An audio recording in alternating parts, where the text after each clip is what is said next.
آپ فرماتے میں نے نا بڑی کوشش کی پر میری مرضی کا کام مجھے صوفی کاہل نہیں ہوتے، سست نہیں ہوتے، جھوٹ نہیں بولتے۔ فرماتے میرے اندر طاقت تھی کہ میں حلال کما کے بچوں کو کھلاؤں پر میری مرضی کا کام نہیں ملتا تھا، حد ہو گئی۔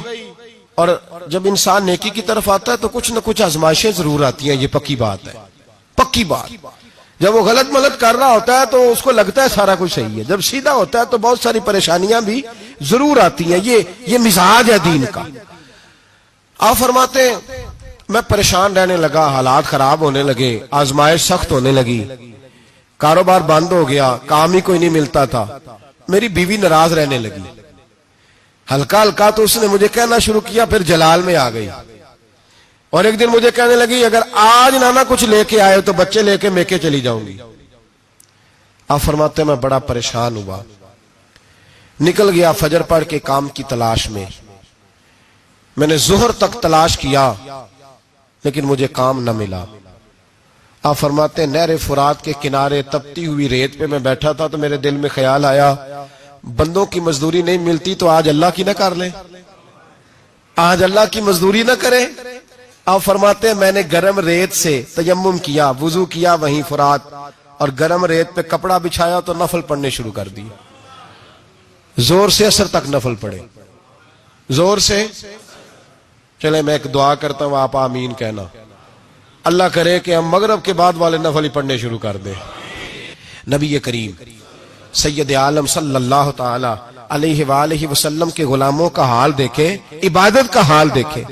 فرماتے میں نے کہا آج اللہ کی مزدوری کرے، زور سے اثر تک نفل پڑے گرم ریت پہ، اور جب اثر ہوئی نا تو میں نے اپنے رومال میں نا تھوڑی سی ریت باندھ لی، گھر کی دیواریں چھوٹی چھوٹی تھی، میں نے کہا بیوی نے دیکھا نا خالی ہاتھ آیا ہے تو اندر سے شور کرے گی، ہم سائے بھی سنیں گے، تو چلو جب دیکھے گی نا رومال میں کچھ ہے حوصلہ کرے گی، جب اندر جاؤں گا تو سمجھا لوں گا۔ آپ مسکرا رہے ہیں نا ہلکا ہلکا، اس کا مطلب ہے ان باتوں میں کافی صداقت ہے، پرانے بزرگ کر گئے تو اس کا مطلب یہ ہے کہ ان میں بہرحال کافی حد تک صداقت ہے، یہ شور ہوتے رہتے۔ کہتے میں نے وہ کہا کہ چلو دور سے دیکھے گی تو گھر جا کے سمجھا لوں گا۔ آپ فرماتے پہلے میری بیوی دروازے پہ بیٹھی رہتی تھی، بچے بیٹھے رہتے تھے، منتظر ہوتے تھے کہ کچھ لے کے آئے، گھر میں فاقہ ہوتا۔ آج میں گیا تو شور ہی کوئی نہیں، کوئی شے نظر نہ آئی، وہ ریت سے بھرا ہوا میرا پلو میں نے دروازے کے ساتھ رکھا، اندر چلا گیا، بیوی کو آواز دی کہاں ہو؟ کہنے لگی منہ ہاتھ دھو لو میں روٹی لے کے آئی۔ ہاتھ دھو گئی، روٹی کدھر سے آئی؟ اس گھر میں تو فاقے تھے، کھانا کدھر سے آیا؟ کہتے روٹی لائی، سلاد بھی لائی، دودھ بھی لائی، اس زمانے میں جو نعمتیں تھی پھل بھی لائی، سارا آ گیا۔ میں نے گھور کے دیکھا، میں نے کہا کدھر سے آیا یہ سارا کچھ؟ کہاں ہے بچے؟ کہنے لگی روٹی کھا کے باہر نکل گئے ہیں۔ میرے دل میں خیال آیا میری بیوی کا کردار تو چاند سے زیادہ اجلا ہے، تو یہ سارا کچھ کیسے آیا؟ میں نے کہا یہ کہاں سے آیا سارا کچھ؟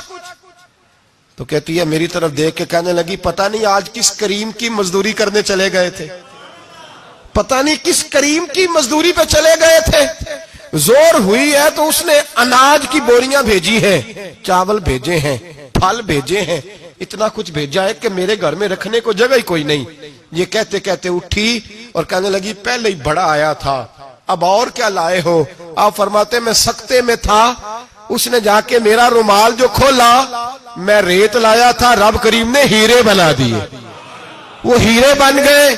آپ فرماتے کہنے لگی کس کریم کی مزدوری پہ گئے تھے؟ فرماتے میں اٹھا اور کچی زمین پہ سر سجدے میں رکھا، میں نے کہا مالک میں ساری زندگی دنیا راضی کرتا رہا، لوگوں کے دروازوں پہ کھڑا رہا، تعلقات بنا کر تھوڑی سی روزی کے لیے جدوجہد کرتا رہا، دھتکارا گیا، ستایا گیا، مولا میں تو تیرے دروازے پہ آج آیا ہوں، پوری دیہڑی بھی نہیں لگائی، زور سے اثر ڈیوٹی کی ہے، اللہ تیری تھوڑی مزدوری کا اتنا اجر ملتا ہے؟ خدایا تو اتنا نوازتا ہے؟